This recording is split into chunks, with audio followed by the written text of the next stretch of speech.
அக்கா, இங்க என்னக்கா இவ்வளவு அழகா இவ்வளவு பைனாப்பிள் இருக்கு? நிறைய இருக்கக்கா. டேய் ராஜு, இந்த இடம் எனக்கு ரொம்ப பிடிச்சிருக்குடா. எவ்வளவு பைனாப்பிள் இருக்கு பாரு. அதுவும் இல்லாம இந்த இடம் எவ்வளவு இயற்கையா இருக்கு பாரு. இந்த பைனாப்பிள் எல்லாம் ரொம்ப அழகா இருக்குடா.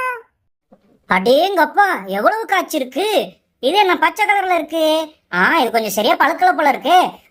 இங்க பாருங்க, எவ்வளவு அழகா பழுத்திருக்கு பாருங்க. அப்படியே பறிச்சு சாப்பிட்டா எவ்வளவு சூப்பரா இருக்கும். எவ்வளவு இருக்கு பாருங்க. அடடடடா, இது என்ன வித்தியாசமா இருக்கு! வித்தியாசமா நிறைய பைனாப்பிள் இருக்கு. அக்கா, இந்த தண்ணியில குளிச்சுக்கிட்டே நம்ம பைனாப்பிள் ஒண்ணா பறிச்சு சாப்பிட்டா எவ்வளவு சூப்பரா இருக்கும். ஆமா ஆமா, உனக்கு என்ன நல்லா இருக்கும். ஜரம் வந்தா யார் பாக்குறது? இப்போ இந்த மலையில எல்லாம் இந்த தண்ணியில குளிக்க கூடாது. அமைதியா தோட்டத்தை மட்டும் பாருங்க. அம்மா, சும்மா சொன்னம்மா. இந்த குளிர்ல யாருமா குளிப்பா? சும்மாவே குளிருது. ராஜு நல்ல நேரத்திலே குளிக்க மாட்டான். இந்த மழை டைம்ல எங்க குளிக்க போறான்? இந்த வண்டியில எவ்வளவு பறிச்சு வச்சிருக்காங்க. வண்டியில வர நிறைய இருக்கு. அடடடடா, எக்கச்சக்கமா பறிச்சு வச்சிருக்காங்களே. அண்ணா, இந்த வருஷம் நிறைய காய்ச்சிருக்கு போல இருக்கே பைனாப்பிள். ஆமா ஆமா, இந்த வருஷம் கொஞ்சம் நிறையவே காய்ச்சிருக்கு. அதுவும் இல்லாம இந்த வருஷம் காய்ச்சிருக்கிற எல்லா பைனாப்பிளும் ரொம்பவே சுவையா வர இருக்குன்னு நிறைய பேர் சொல்றாங்க. அதனால இந்த வருஷம் நல்ல லாபம் தான். அடேங்கப்பா, இந்த பைனாப்பிள பறிக்கணும்னா இந்த தண்ணியில இறங்கி தான் பறிக்க முடியும் போல இருக்கே. சரி, நம்ம இறங்கி பறிப்போம். தண்ணி குளிருது. சும்மா கால் வச்சாலே இந்த குளிருது. இதுல எங்க இருந்து நம்ம குளிக்கிறது? நல்லா இருக்கு பைனாப்பிள்லாம்.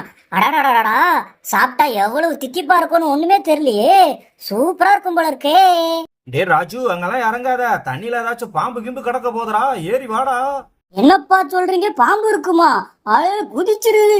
ராஜு, இங்க வாடா, எவ்வளவு அழகா இருக்கு. ராஜு, இந்த பைனாப்பிள் பாத்தியா? கிரீன் கலர்ல அழகா இருக்கு.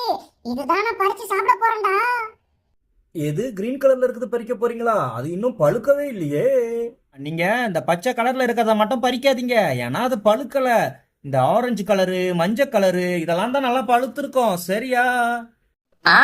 சரிண்ணா, அதே மாதிரியே பண்ணிடலாம். அடேங்கப்பா, இது என்ன இவ்வளவு சுவையா இருக்கு! தோட்டத்தையே நம்மளே காலி பண்ணிடணும். செம டேஸ்டா இருக்கு. ராஜு, அந்த தோட்டத்து அண்ணனுக்கு ஏதாச்சும் விக்கிறதுக்கு ஒண்ணு ரெண்டாவது மிச்சம் வை. சரி சரி, நல்லா பழுத்ததா பார்த்து பறிச்சு சாப்பிடுங்க. நான் இதெல்லாம் எடுத்துட்டு போய் கடையில வித்துட்டு வந்துடுறேன்.